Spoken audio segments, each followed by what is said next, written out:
ह्याचं उत्तर जर तुम्हाला हवं असेल आपण नक्कीच आपण याचं उत्तर घेऊया. आपल्यासोबत भाजपचे आमदार स्वतः आहेत. परिणयजी, खरं तर आज एक शिष्टाई आपली यशस्वी ठरलेली आहे.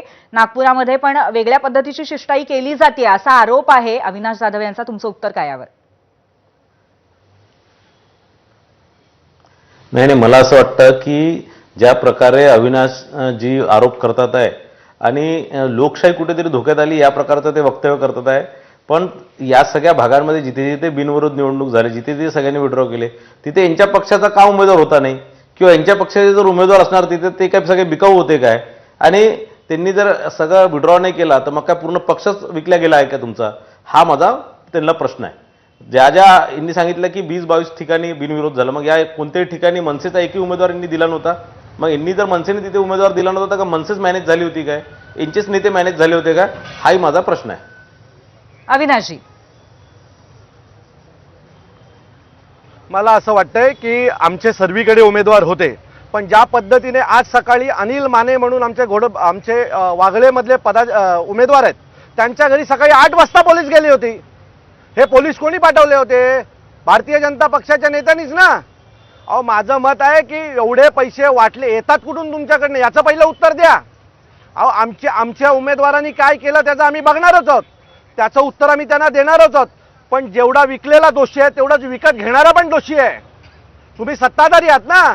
अविनाशजी, हे जे तुम्ही वेगवेगळी वेगवेगळी उदाहरणं देताय, इथले जे उमेदवार होते ज्यांच्या बाबतीमध्ये कधी पोलीस कारवाई झाली किंवा त्यांना पैशाचं आमिष दाखवण्यात आलंय, त्यांनी कुठली तक्रार का नाही केली?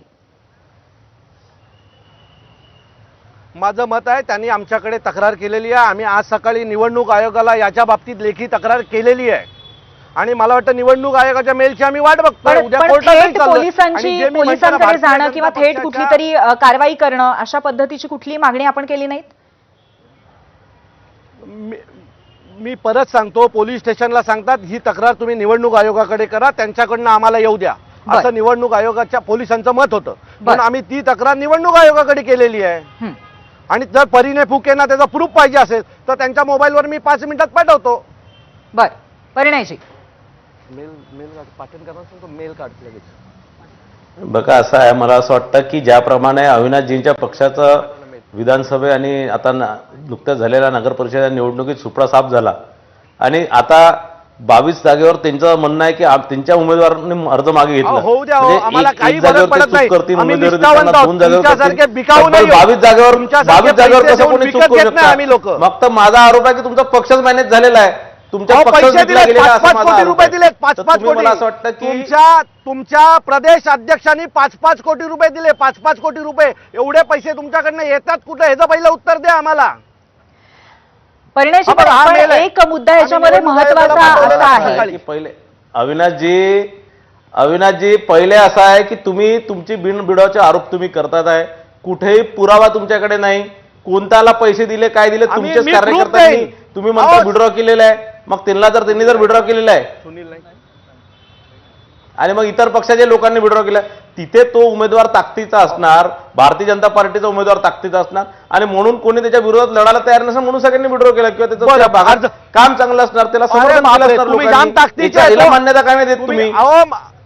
अहो, तुम्ही एवढ्या ताकदीचे आहात की तुम्हाला पैसे लागतात निवडणुकाला. आमची ताकद दिसली ना विधानसभेमध्ये. पैसे निवडणूक लढूच शकत नाही. आमची ताकद तुम्हाला विधानसभेमध्ये दिसली, आणि मशीन नगर परिषदेमध्ये दिसली. लढणारी किती निवडून आले तुमचे? अहो, याच्या 2014च्या आधी तुमची परिस्थिती काय होती पहा नीट. तुम्ही पैसे दिल्याशिवाय निवडूनच येऊ शकत नाही. आमची चांगली उमेदवार पैशाशिवाय जगूच शकत नाही. भारतीय जनता पार्टी 2014 मध्ये लोकांच्या मतावर निवडून आली, 2019 मध्ये निवडून आली, 2024 मध्ये निवडून आली. परिणयजी, पण एक मुद्दा याच्यामध्ये असा आहे की ज्या कल्याण डोंबिवलीवरनं इतक्या नाराजी नाट्याला सातत्याने आम्ही बघितलेलं आहे, त्याच कल्याण डोंबिवलीमध्ये तुमचे एवढे सारे उमेदवार बिनविरोध निवडून